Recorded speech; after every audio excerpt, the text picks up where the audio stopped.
انبیاء کرام اس دنیا میں تشریف لائے، وہ اپنے مذہبوں کو اپنے کرداروں سے، اپنے اخلاق کے ذریعے، اپنے کیریکٹر کے ذریعے اپنے مذہب کو پھیلانے کی کوشش کی ہے۔ نبی کریم صلی اللہ تعالی علیہ وسلم ہمارے لیے اسوہ حسنہ ہے۔ ہم اور آپ نبی کریم صلی اللہ تعالی علیہ وسلم کی پیروکار ہیں، ان کے بتائے ہوئے راستوں پر عمل کرتے ہیں، ان کے جیسا جو انہوں نے کیا ہے ان کے اوصاف کو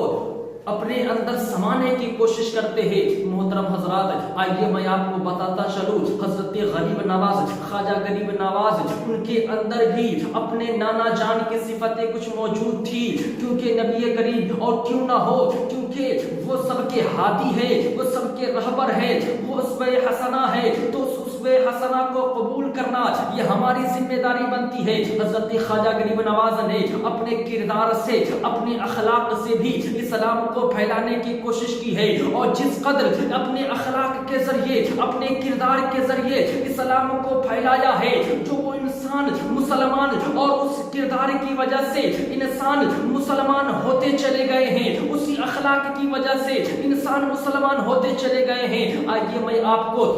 حضرت خواجہ غریب نواز کا ایک واقعہ بتاتا چلوں۔ حضرت خواجہ غریب نواز سے جب اخلاق کی وجہ سے اسلام پھیلتا جا رہا تھا، جب اجمیر کی سرزمین پر اخلاق کی وجہ سے، حضرت خواجہ غریب نواز کے کردار کی وجہ سے اسلام پھیلتا پھولتا جا رہا تھا، تو ادھر پرتھوی راج پریشان ہونے لگا، پریشانی کے عالم میں سوچ رہا ہے کہ آخر اس کو روکا کس طرح جائے، نہ یہ ہتھیار سے وار کرتے ہیں، نہ کوئی اوزار ہے کہ جس کے ذریعے اس سے لڑائی کر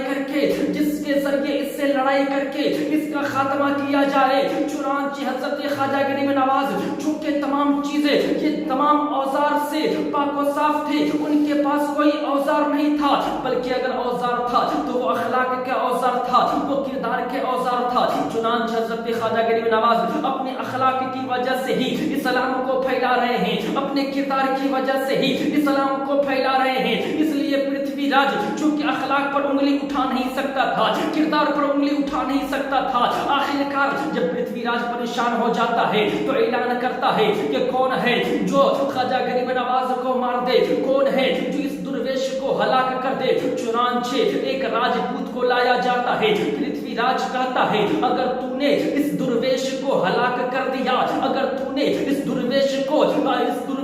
قتل کر دیا تو میں آدھی سلطنت تمہیں دینے کے لیے تیار ہوں، میں تجھے آدھی سلطنت کا مالک بنا دوں گا۔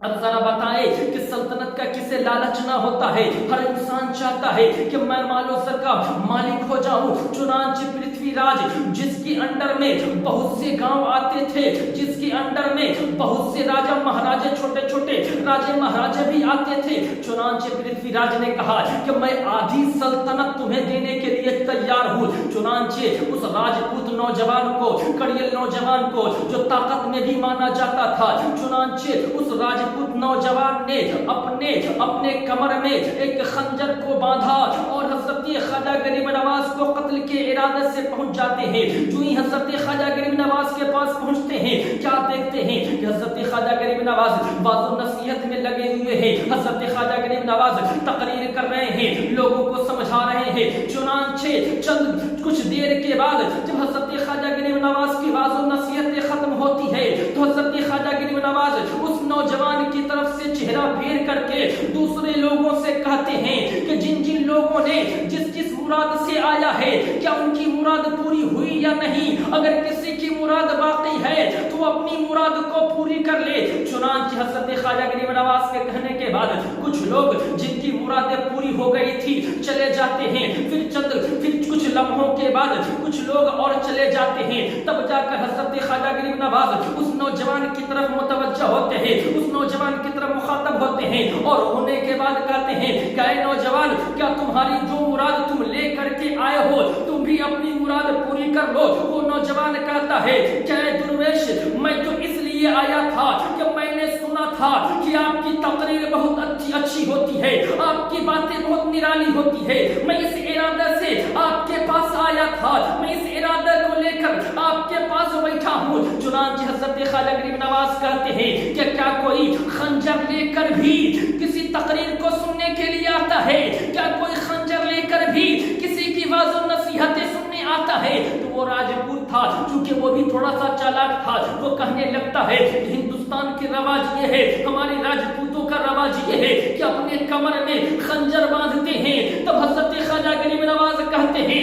مولا یہ تمہارے راجپوت کا رواج ہے، یہ ہندوستان کا رواج ہے، لیکن ذرا یہ تو بتاؤ کہ کیا محل میں جو تم نے گفتگو کی ہے پرتھوی راج کے ساتھ، اور پرتھوی راج نے جو تمہیں آدھی سلطنت دینے کا وعدہ کیا ہے، کیا یہ بھی راج ہے؟ کیا یہ بھی کوئی کیا یہ بھی کوئی بادشاہ کے درمیان جو تم نے معاہدہ کیا ہے، کیا یہ بھی تمہارا رواج ہے؟ تو وہ نوجوان قدموں میں گر جاتا ہے اور کہنے لگتا ہے کہ ہم یقین جانیں کہ یہ باتیں ہمارے اور پرتھوی راج کے درمیان ہوئی تھی اور کسی کو معلوم نہیں، یقیناً آپ اللہ والے ہیں، یقیناً آپ درویش ہیں۔ ذرا ملاحظہ فرمائے کہ وہ شخص پھر اپنے خنجر کو نکال کر کے خواجہ غریب نواز کے قدم میں ڈال دیتا ہے اور کہنے لگتا ہے کہ حضور والا مجھے معاف کر دیا جائے، میں بہت بڑی غلطی میں پڑ گیا تھا، میں بہت بڑی غلطی کرنے جا رہا تھا، حضور والا میں آپ کے قتل کے ارادے سے آیا تھا، آپ مجھے معاف فرما دیجئے، آپ مجھے بخش دیجئے۔ چنانچہ حضرت خواجہ غریب نواز کہتے ہیں کہ جب میں تجھے بخش دیا، اور حضرت خواجہ غریب نواز کہتے ہیں کہ دوبارہ کبھی اس طرح کے ارادے سے مت آنا۔ چنانچہ وہ نوجوان دنگ میں پڑ جاتا ہے، سوچنے لگتا ہے اور کہتا ہے کہ حضور والا کہ جو شخص اس ارادے سے آئے کہ آپ کو قتل کر دے، ایسے شخص کو آپ معاف فرما رہے ہیں، تو میں ایسے شخص کے در کو چھوڑ کر کے، ایسے شخص کے غلامی کو چھوڑ کر کے میں کہاں جاؤں؟ چنانچہ وہ نوجوان پڑھ لیتا ہے اشہد ان لا الہ الا اللہ واشہد ان محمد عبدہ ورسولہ، اور وہ داخل اسلام ہو جاتا ہے۔ حضرات محترم، ذرا غوث اعظم کی نوازی دیکھیں کہ حضرت خواجہ غریب نواز اس قتل کے ارادے سے آنے والے نوجوان کو معاف بھی فرما دیتے ہیں، اور اس کے بعد جب وہ اسلام قبول کر لیتا ہے تو حضرت خواجہ غریب نواز کہتے ہیں کہ مانگ، کیا مانگتا ہے؟ حضرت خواجہ غریب نواز ارشاد فرماتے ہیں کہ مانگو، جو تم مانگو گے تمہیں وہ دیا جائے گا۔ تو چونکہ وہ بھی جو قتل کے ارادے سے آیا تھا وہ بھی بہت بڑا ہوشیار تھا، چنانچہ وہ کہتا ہے کہ میں جب اسلام قبول نہیں کیا تھا تو مجھے یہ بات معلوم تھی کہ آپ کے مکہ معظمہ میں ایک پوتر جگہ ہے، وہاں لوگ حج کے ارادے سے جاتے ہیں، میں یہ چاہتا ہوں کہ اپنی زندگی میں 40 مرتبہ حج کروں، اور جب 40واں حج ہو تو جب میں حج کے ارادے سے مکہ جاؤں تو وہی میرا وصال ہو جائے۔ حضرات محترم، وہ 40 حج بھی مانگا اور لمبی عمر بھی ایک طریقے سے مانگ لیا۔ چنانچہ حضرت خواجہ غریب نواز جن کے در سے کوئی محروم نہیں ہوتا، جن کے در سے کوئی خالی ہاتھ واپس نہیں آتا، چنانچہ حضرت خواجہ غریب نواز نے کہا کہ جاؤ میں تمہیں یہ بھی عطا فرما دیتا ہوں۔ تو یہ ہوتی ہے اولیاء اللہ کی باتیں کہ اولیاء اللہ اپنی اخلاق کی وجہ سے، اپنے کردار کی وجہ سے دوسرے مسلمانوں پر راج کرتے نظر آ جاتے ہیں۔ مسلمان تو چھوڑ دیجیے، دیگر قوموں پر بھی راج کرتے نظر آ جاتے ہیں، اور کیوں نہ ہو، کیونکہ یہ درس سب سے پہلے محسن کائنات احمد مختار نے ہمیں دیا ہے، اور ان کے بتائے ہوئے راستے پر چلنے کی وجہ سے آج ہم اور آپ کامیاب و کامران ہوتے نظر آ جاتے ہیں۔ حضرات محترم، یہ ہے